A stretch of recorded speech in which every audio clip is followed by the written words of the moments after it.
Hi, family sociology. We're into stepfamilies, and we're going to look at this. Now, in the past, most stepfamilies were formed after the death of a spouse. Now, most remarriages follow a divorce, so the ex-partner and possibly children from former relationships are still present. Now, there may be a continuing interaction between individuals formerly married into each other. Now, children move between two families for visits or for a change in custody, and both parents are responsible for their financial support. As a result, there are new demands and strains placed on stepfamilies. Now, this chapter is going to look at the challenges facing stepfamilies and how they can meet these challenges. Most depend on the interaction and communication between all members. And we're going to touch just briefly on the wider social context can also facilitate or hinder stepfamily adaptations. So we're going to begin with looking at stepfamilies in Canada and take a bit of a historic view. Stepfamily, by definition, is a family where the children are related to one parent but not the other. Now, in 2011, stepfamilies represented about 1 in 8 couples with children, that is, and that's about 12.6% of the families. More than half of those stepfamilies were in what is known as simple stepfamilies. Now, simple stepfamilies are all children are related to one parent but not the other. And so that's described as a simple stepfamily. And we'll see as we get on that whether it's simple stepfamily, or as we'll see in a moment here, complex stepfamily, these are all difficult in the transition and the development of and maintaining of a family stability. Now, I mentioned complex stepfamily. These are variations of the stepfamily form. It's also known as a blended family. Now, if you check out the infographic, I've got it in here beside me, 11.1 for the data on proportions of stepfamily types. Now, in the past, death of a spouse was the primary way stepfamilies were created. Today, more are the result of separation and divorce. Again, notice the infograph and the data that we see listed there, and refer to it to sort of see the trends. That is to say, the trends over time of how things have either gone down or have gone up, or how they have changed over time. Now, with the long life expectancy, which we've talked about already, we're lasting longer. We're less likely than people would. We're less likely to be widowed and young. After the passing of the Divorce Act in 1968 and in 1985, that was the amendment, huge increases in divorce, and you can see that on the graph there. Now, with more common law relationships, they tend to be less stable than married couples. Thus, there's an increased turnover of relationships. Now, when forming a new family system, so here we are, we're forming a new family, me and my partner and each of our kids. Now, there are social norms for the nuclear family, 2 people getting married, having kids, that family. There are social norms as to how they're supposed to move through time as a family. Growing together in stepfamilies, this can take many years to get to where there's a sort of a comfort of that. You need to establish who does what and what responsibilities. So we need to determine the roles. There's the mom and the dad in the new relationship, and each other's ex, and perhaps other children and extended family. So who does what, when, and how? And we need to establish a family identity. We're not this family or that family. We are now this new family. And what is it that we are?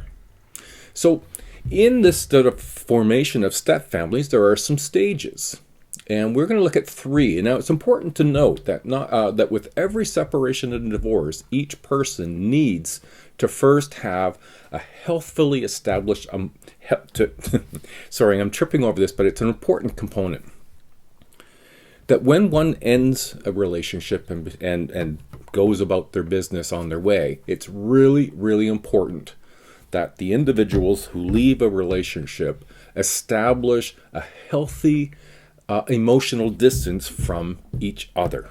Now, that's not to say you won't continue to be parents, but the emotional connection that once was there and now isn't there, thus causing this separation, it must be successfully navigated to emotional separation and distance from a partner before starting or exploring any new relationships. Now, I've mentioned this before, but it's so important that you don't jump into another relationship expecting it's going to make all the difference in the world and finding that you've brought things from your past relationship. That's really important. One of the main differences between first marriages and second or later ones involves family boundaries. And there are 3 distinct stages in entering and adapting to a second marriage. And we're going to look at 3: the entering the new relationship, planning a new family, family form, the stepfamily, and entering the new relationship. So again, I'm going to emphasize, when we look at entering the new relationship, physical and emotional divorce is completed first. And that's really, really important. It's one of the main reasons that there is failures in step-parented families or in blended families, is that there may not have been enough time between the end of one relationship and the beginning of another to successfully start one without a whole bunch of baggage and unresolved issues with former partners. One of the divorces, physical and emotional divorce, is complete first. As anger is a significant link to one's ex, then one can work toward and consider committing to the new relationship. The number of times in counseling sessions where I've seen that as being the cause of another separation and divorce is countless. Planning the new marriage and family is step 2. Now, when we're planning, it's open and honest communication is essential. Now, a lot of people going through into their second relationship know that and make attempts to be more open and honest about communication. You need to be expressing your likes and dislikes. You're going to have new in-laws, relationship with your ex, this instant family. You're not starting a family, you have kids, and they might be in varying ages, maybe older than the children that you have or younger than the children you have. And then there's the relationship of the children's relationship with this new family and their past family. And then the third step is forming a remarriage family. And in this stage, there's an awful lot of renegotiating new boundaries and roles. New or existing rituals, routines, traditions need to be established. How we celebrate birthdays, what kind of family gatherings or vacations do we do? It might be different than the former families. So what's our sense of, boundaries, so we understand who we are and what we are going to do? Now, there are different types of stepfamilies. Now, if you look at the table 11.1, it'll give you some differentiation between the family types. Now, largely what we've touched on so far in terms of this renegotiating rules is around boundaries. Now, boundaries are important in establishing who belongs to the family. These include creating traditions and rituals, as I've mentioned. How do we celebrate holidays and birthdays? And it's all aimed at creating how we will be. Connections within the family and the creation of family stories. The family stories become really important because it's what helps bind us into saying that we are family. This is us versus them. And I don't mean to make that as a division between those in the family and those outside the family, but it is partly how we settle into defining who we are. Now, the idea is not to mimic first marriage families. We need to encourage more open boundaries. In a first marriage, you might have these boundaries between husband and wife separate from children, and the children together and separate from one another, and boundaries around that. But in a blended family, permeable boundaries are important because children move from one family to another, and you want to do so with the least amount of strain. So many children in a blended family have 2 bedrooms, 2 homes, two experiences, maybe two set of rules. And it's important that we allow that transitioning from home to home to be as smooth and without as much strain as we can, for the best interest of the children. Now, what happens if we don't? Well, boundary ambiguity. This occurs when there's a lack of clarity about each member's role in the family. In many step families, there can be boundaries for the children. There may also be, two mothers, two fathers. So what does that mean about who does what, when, and how? Who's father? Who's mother? So boundary ambiguity can be really tough if we aren't clear about who's there and the permeability of boundaries for children moving back and forth between. Now, remarriage can promote boundary ambiguity as a result of the custody and visitation loyalties. Finances. They're often separate in blended families or step families.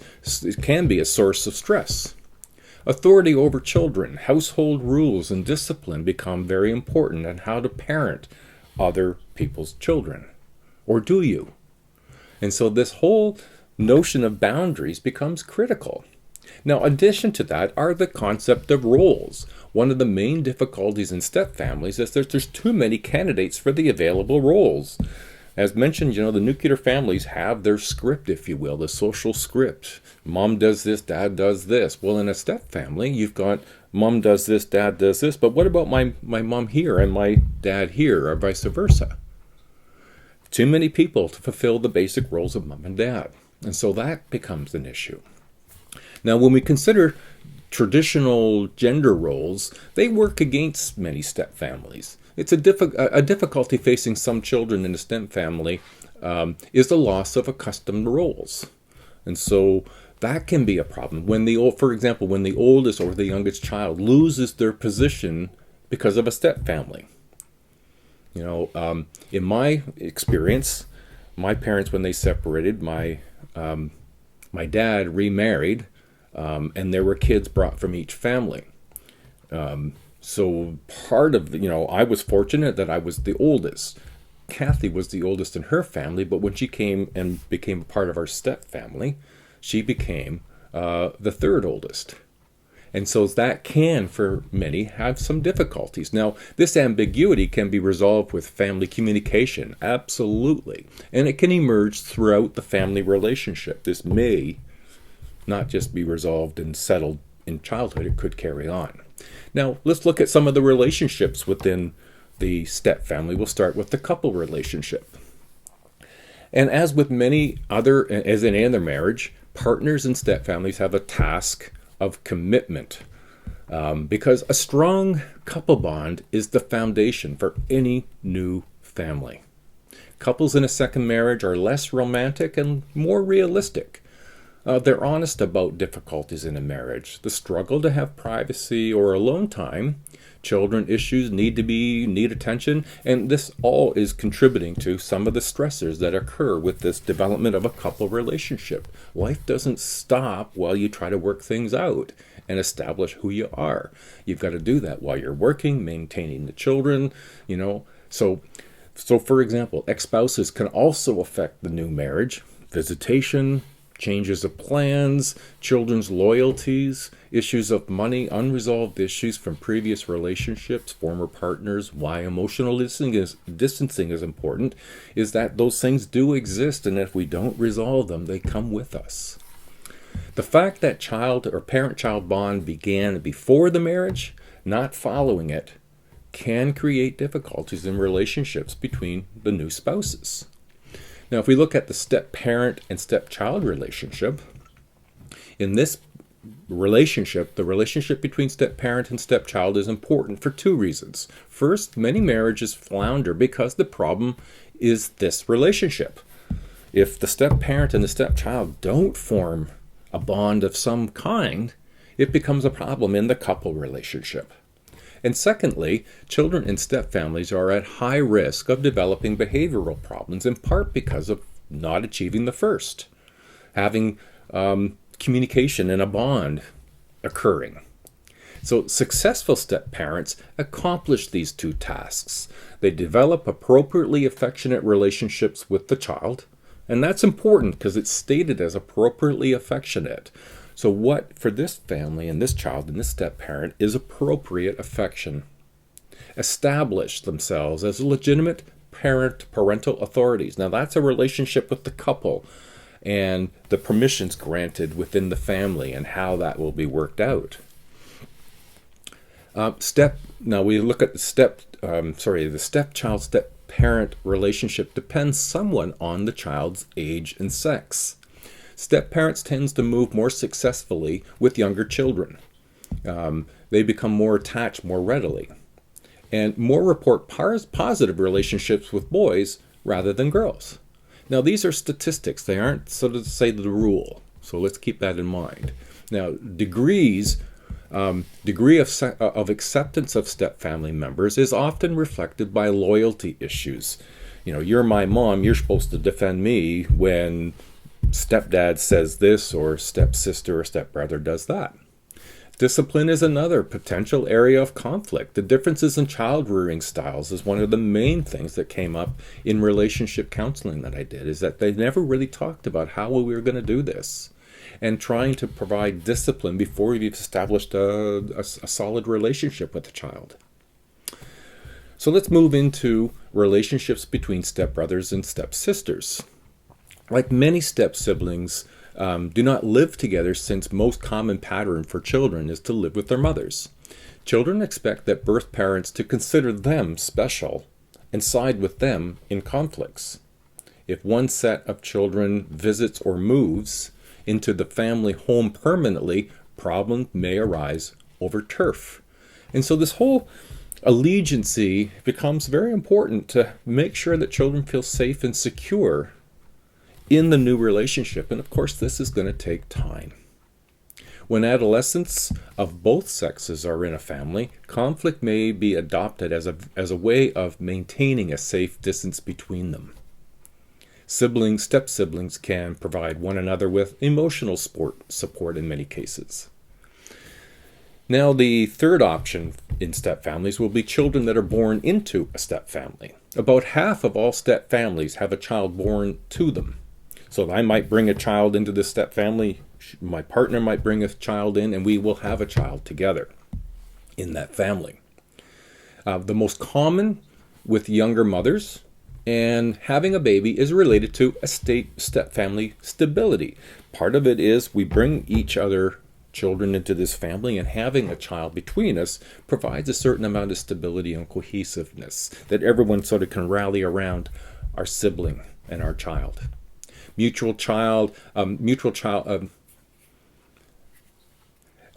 Child may symbolize, that this new child may symbolize family peace and harmony, because the birth demonstrates love and a commitment to the couple, and, if you will, a commitment to the family.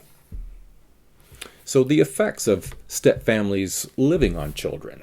Many children in stepfamilies are at greater risk for maladjustment and lower self-esteem, but do as well as those living both with biological parents. Now, partly as a result of role and boundary ambiguity as a result of these life changes, it's also about differing parenting styles that can contribute to the challenges of remarriage, and why it's so important to have open dialogue.